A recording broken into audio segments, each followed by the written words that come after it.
EMI tender சிஸ்டத்தில் கட்சியினுடைய முதலமைச்சரை தேர்ந்தெடுத்தேன்.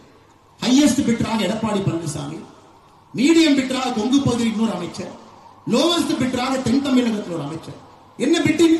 எந்த எம்எல்ஏவுக்கு மாசம் மாசம்